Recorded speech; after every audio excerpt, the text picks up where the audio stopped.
Good morning friends. आज हम बच्चों बात करेंगे cell, EMF, internal resistance and terminal voltage. Terminal voltage. अब फ्रेंड्स मैंने फिगर के अंदर एक वोल्टेज सेल बताया। Voltage cell is the one copper plate ना अनदर इज जिंक प्लेट, और उसको हम इलेक्ट्रोड भी बोलते हैं। ये पॉजिटिव मतलब एनोड है और इसको आप कैथोड बोलते हैं सी। अब यहाँ डाइल्यूट H2SO4 का सॉल्यूशन बना है, इसको बोलते हैं इलेक्ट्रोलाइट। अब ये सेल कैसे वर्क करता है, तो बस अंदर जो H प्लस होगा और SO4 माइनस होगा, तो ये दोनों जो आयन है वो किस तरफ जाएंगे, तो पॉजिटिव है तो ये इस तरफ जाएंगे, तो यहाँ सब पॉजिटिव चार्ज इकट्ठा होंगे। तो यहाँ प्रेस यहाँ due to the electric force इसके पर दो फोर्स लगते हैं सेल के अंदर, और यहाँ नेगेटिव आएंगे क्योंकि पॉजिटिव है, तो यहाँ नेगेटिव चार्ज आएगा। अब यहाँ इस सेल के अंदर दो फोर्स लगते हैं, एक कौन सा, तो एक हम बोलेंगे इलेक्ट्रिक फोर्स और दूसरा हम बोलेंगे नॉन इलेक्ट्रिक फोर्स। अब इलेक्ट्रिक फोर्स से मतलब क्या होगा, तो यहाँ के जो नेगेटिव चार्ज होंगे वो पॉजिटिव की तरफ आगे, पॉजिटिव नेगेटिव की तरफ, because attraction. So positive negative की तरफ जाएगा और नेगेटिव पॉजिटिव की तरफ जाएगा। अब थोड़ी देर के बाद यहाँ पॉजिटिव इकट्ठा हो जाएगा और यहाँ सारे नेगेटिव इकट्ठा हो जाएंगे, मतलब सारे नेगेटिव चार्ज इकट्ठा हो जाएंगे, उसका इलेक्ट्रिक फील्ड बढ़ जाएगा। जब ये इलेक्ट्रिक फील्ड स्ट्रॉन्गर हो जाता है तो एक नया फोर्स लगता है, और जिसको बोलते हैं नॉन इलेक्ट्रिक फोर्स, जिसको केमिकल फोर्स बोलते हैं। अब ये chemical force due to the chemical reaction, अंदर केमिकल रिएक्शन और उसके कारण नॉन, तो इसकी मदद से क्या होगा, तो यहाँ का कोई नेगेटिव अब ड्यू टू दिस फोर्स यहाँ आएगा, यहाँ इस प्लेट पर आएगा, तो यहाँ से बस इसमें अंदर होगा तो नेगेटिव टू पॉजिटिव। तो यहाँ हम ईएमएफ किसके, तो ये सेल है। अब यहाँ मैं कोई बल्ब लगा देता हूँ तो बल्ब ग्लो होगा, तो मतलब chemical energy convert in a electric energy, तो is called the cell. Means a device which convert the chemical energy into electrical energy is called the cell. तो इसका सिंबल ये होता है, तो ये ऐसा होता है, एक प्लस होता है एक माइनस, तो इसको हम बोलते हैं सेल। और एक वर्किंग क्या है, तो chemical energy convert into electrical energy. Okay, तो ये सेल है। अगर मैं ऐसे सेल बहुत 5-6 लगा दूं तो यहाँ इसको ऐसे बोलते हैं, तो एक से ज्यादा हम लगा दें ऐसे तो इसको हम बोलते हैं बैटरी। तो अगर एक सेल है तो हम को सेल कहते हैं, और उसके वोल्टेज 1 या 2, अगर ये वोल्टेज सेल लिखा है तो 1.5 होगा, ड्राई सेल है तो 1.5 वोल्टेज होगा, पर आप लिड स्टोरेज सेल लेंगे तो वोल्टेज होगा 2.2। तो यह फिर जिसके अंदर 1 वोल्ट से लेके 2 या 2.5 तक वोल्टेज होते हैं वो सारे सेल हैं, and they are convert the chemical energy into the electrical energy. अब यहाँ पर हमारा क्वेश्चन है, तो सेल आपको समझ में आया, a device which convert the chemical energy into the electrical energy is called the cell, and cell is denoted by this way। अब यहाँ बच्चों इसका जो वोल्टेज होगा तो ये दोनों के बीच में मतलब पॉजिटिव और नेगेटिव जाएगा। अब यहाँ ऐसे कई सेल में मिक्स कर दो तो कॉम्बिनेशन ऑफ द सेल, तो इज कॉल्ड द बैटरी। अब यहाँ हम दूसरी बात समझते हैं, ईएमएफ क्या है। तो यहाँ फ्रेंड्स मैं ईएमएफ की बात करूंगा, तो ईएमएफ क्या है, तो वो बात समझते हैं। तो ईएमएफ का मतलब होता है, कई लोग ऐसा भी बोलते हैं ईएमएफ है, इसका वर्ड हम समझते हैं इलेक्ट्रोमोटिव फोर्स। Electromotive force. अब ये है क्या, तो ये वन टाइप एक वोल्टेज ही है, पोटेंशियल डिफरेंट है। तो यहां से हम बच्चों यूनिट पॉजिटिव चार्ज और moves up from positive negative to positive terminal is called the EMF. तो हम बोलेंगे unit positive charge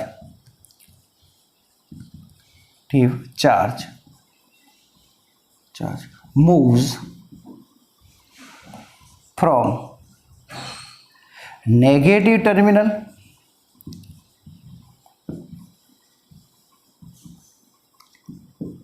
to positive terminal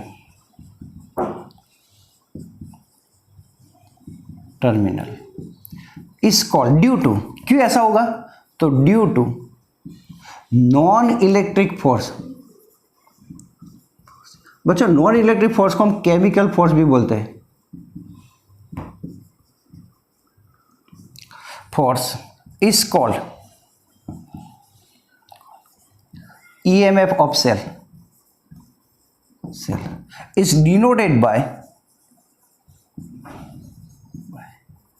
ऐसा यू बता दें, जिसको E भी बोलते हैं और इसका यूनिट होता है V, मतलब वोल्टेज, वोल्ट। तो यहां से बच्चों हम ऐसा भी बोल सकते हैं how much energy transfer positive to negative. तो ऐसा भी कह सकते हैं कि कोई भी सेल के अंदर एनर्जी को हमें ट्रांसफर करना हो तो भी हम बच्चों उसको बोल सकते हैं। तो how much energy a transfer of one terminal to another terminal is called the EMF। पर इसकी डेफिनेशन ऐसे लेंगे, यूनिट मतलब कितना चार्ज है हम नहीं जानते, तो यूनिट मतलब एक unit positive charge moves from negative terminal to positive terminal due to the non electric force. Non electric force मतलब इलेक्ट्रिक फोर्स। तो ये इलेक्ट्रिक फोर्स अंदर का जो होगा, जो केमिकल है वो इस पॉजिटिव को, चार्ज को नेगेटिव से कहाँ लाएंगे, पॉजिटिव पर। तो इसको हम क्या बोलते हैं, ई या EMF, ई डिनोट से करते हैं। अब यहाँ फ्रेंड्स इसके बाद है का इंटरनल रेजिस्टेंस क्या है, तो मैं थोड़ी बात बता देता हूँ। Now this battery are connected with the bulb या एक्सटर्नल रेजिस्टेंस, लोड कई बार बोलते हैं लोग। तो इसके साथ ज्वाइन करो तो क्या होगा, तो यहाँ का चार्ज वो यहाँ आएगा, यहाँ से ये चार्ज यू मोशन करेगा तो पॉजिटिव, तो यहाँ से करंट बच्चों यू फ्लो होगा पॉजिटिव टू नेगेटिव। तो यहाँ से करंट यू जाएगा और ये करंट यहाँ जाएगा, फिर पॉजिटिव चार्ज, और ये पॉजिटिव चार्ज घूमता हुआ आएगा, फिर से उसकी एनर्जी खत्म हो जाएगी, फिर से वो जाएगा। मतलब सेल क्या करेगा, तो पॉजिटिव चार्ज को बच्चों धक्का देगा और यहाँ से आप देख सकते हैं कि ये चार्ज ऐसे फ्लो कर जाएंगे और फिर वो यहाँ से यूँ जाएंगे और सर्किट के अंदर कंप्लीट सर्किट हो जाएगी। तो यह टर्मिनल वोल्टेज क्या है, तो मैं ऐसा करता हूं कि यहाँ कितना वोल्टेज ड्रॉप होता है, ये बल्ब होता है तो बल्ब में कितना वोल्टेज ड्रॉप होता है इन दोनों के पॉइंट के बीच का, या आप कोई ए पॉइंट दे दो तो यहाँ कोई B पॉइंट दे देते, तो इन दोनों के बीच का टर्मिनल वोल्टेज कितना होगा, पोटेंशियल डिफरेंस कितना होगा, वोल्टेज कितना ड्रॉप हुआ, उसको बच्चों बोलते हैं टर्मिनल वोल्टेज। तो टर्मिनल वोल्टेज हम क्या बोल सकते हैं, तो हम बोलेंगे if a cell is connected to the external circuit, और एक्सटर्नल सर्किट के साथ मैं सेल को जोड़ूं तो मैं बोलूं if cell is connected with, दूसरी पेन लेता हूं जिसे क्लियरिटी बढ़े, विथ एक्सटर्नल सर्किट, मतलब बल्ब लगा दे रेजिस्टेंस, तो क्या होगा, तो यहां इन दोनों के बीच का जो होगा उसको हम बोलते हैं पोटेंशियल डिफरेंस, को हम बोलते हैं V। उसको आप टर्मिनल वोल्टेज भी बोल सकते हैं, टर्मिनल वोल्टेज। अब ये होगा कितना, तो यहां से इस पॉजिटिव चार्ज को यहां से यहां देने के लिए नेगेटिव प्लेट ने बच्चों, नेगेटिव इलेक्ट्रॉन ने उसको एनर्जी दी, तो जो एनर्जी दी उसको क्या बोलते हैं, EMF। तो ये E होगा। अब जहां से यहां से ये जाएगा तो बीच में यहां आप देख सकते हैं, तो दोनों के बीच में यहां आयन होंगे, पॉजिटिव नेगेटिव पॉजिटिव नेगेटिव बच्चों, H plus SO4 minus, H plus SO4 minus होगा, तो दोनों के बीच में जाएंगे तो यहां कोलाइजन होगा, और कोलाइजन होगा तो इसकी एनर्जी कुछ वेस्ट हो जाएगी। तो यहां से मैं कंसीडर कर सकता हूं कि E इज इक्वल टू, तो उसको एनर्जी मिली का E इज इक्वल टू, यहां से वो 10 वोल्ट एनर्जी लेके निकला। अब यहां इसकी कुछ एनर्जी यहां टकराता है तो इसके अंदर बीच में आयन्स होंगे, तो आयन के साथ कोलाइजन करेगा, और कोलाइजन करेगा तो इसकी एनर्जी डिक्रीज होगी। तो कितनी होगी, तो ये कोलाइजन जो कर रहा है वो प्रॉपर्टी है सेल की, तो which oppose the charge, which move negative to positive, उसको ऑपोज करेंगे तो उसको हम बोलते हैं इंटरनल रेजिस्टेंस, इंटरनल रेजिस्टेंस। तो internal resistance denoted by small r. अब ये क्या है, तो when a unit positive charge move from negative to positive to, so here they are passing from the electrolyte, and positive and the negative ions are present in the electrolyte and it's collide with the ions, and some energy of the unit positive charge loss. This energy, तो this is the property of the material, is called the internal resistance. ये internal resistance बच्चों generally बहुत कम होता है, एक या एक से कम ही होता है, तो इसको बस डिनोटेड बाय द आर, मतलब एक प्रॉपर्टी है मीडियम की जिसके साथ कोलाइड होगा तो उसकी एनर्जी कम हो जाएगी। अब बच्चों यहाँ से 10 लेके निकला, यहाँ बीच में उसकी एनर्जी, तो यहाँ वोल्टेज कितना ड्रॉप हो गया टकराने में, तो टकराने में जो वोल्टेज ड्रॉप हो गया मैं इसको बोलता हूँ आई आर, ये फ्लो हुआ तो आई हुआ और ये इंटरनल मतलब आर, तो यहाँ कितना वोल्टेज ड्रॉप हुआ, तो यहाँ से मैं ऐसा कंसीडर कर देता हूँ चलो 3 जितना कम हुआ, तो आप लिख सकते हैं मैंने 10 दिए थे, इसमें से 3 कम हो गए तो कितने बचे 7, तो ये 10 जो था वो ई था, ये क्या था, तो वोल्टेज ड्रॉप ऑफ या केमिकल एनर्जी मतलब इलेक्ट्रोलाइट, तो आई आर, इसने इतना वोल्टेज ड्रॉप किया मतलब 3 जितना, और इज इक्वल हमें मिला कितना, तो यहाँ वोल्टेज हमें कितना मिलेगा, यहाँ वोल्टमीटर लगा दो तो वो V, तो आप लिख सकते हैं V is equal to E minus I R. तो here this is the formula of, हम बोल सकते हैं का terminal voltage equal to E minus I R. अब यहाँ एक सेल लाए ऐसा जिसको आप ड्राई सेल भी बोलते हैं बच्चों, ये ड्राई सेल है, तो ये कितना वोल्टेज देगा, तो इसके ऊपर लिखा होता है V is equal to 1.5 voltage, तो ये क्या है टर्मिनल वोल्टेज है, तो ये क्या होता है टर्मिनल वोल्टेज। अब हमारे पास ये तीनों के बीच के कुछ MCQ भी क्वेश्चन पूछे जाते हैं, तो यहाँ से फ्रेंड्स मैं थोड़ी सी बात कर देता हूँ का यहाँ हम टर्मिनल वोल्टेज का कुछ फॉर्मूला तो लाए, पर यहाँ कोई बार ऐसा होता है कि सर्किट हमने कनेक्ट की ना हो, तो पहले मैं आप कुछ पॉइंट याद रखो, तो रिमेंबर द सम नोट्स। तो पहला इफ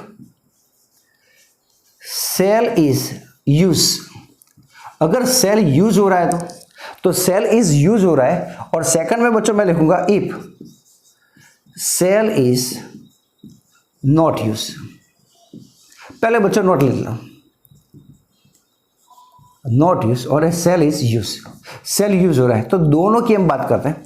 तो अभी मैंने आपको सेल बताया, तो 2 इलेक्ट्रोड यहाँ लगाए और इसके साथ मैंने एक बल्ब लगा दिया, तो बल्ब लगा दूं तो क्या होगा, तो सेल यूज हो रहा है, पर मैंने ये ना लगाया तो एक्सटर्नल सर्किट ना लगाई हो तो इस फॉर्मूले में लिखते तो V is equal to E minus I R, तो यहाँ मैंने बैटरी लगाई नहीं, तो यहाँ मतलब एक्सटर्नल नहीं, मतलब करंट फ्लो होगा नहीं, सर्किट पास नहीं हुई, तो सर्किट पास ना हो तो यूज नहीं हो रहा, तो सर्किट पास ना हो तो करंट फ्लो 0 होगा, तो आप लिख सकते हैं V इज इक्वल क्या होगा ई।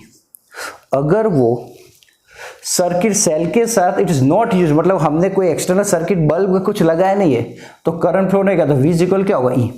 अब मैं इसके साथ आउटर सर्किट लगा देता हूँ, बल्ब लगा देता हूँ बाहर, तो यहाँ मैं बाहर बल्ब लगा देता हूँ, तो बल्ब लगा देता हूँ, तो बल्ब लगा दिया क्या होगा, तो अंदर से करंट फ्लो होगा, तो इसका टर्मिनल वोल्टेज कितना होगा, तो ऊपर का फॉर्मूला में लिखेंगे सेल इज यूज, तो V is equal to E minus I are.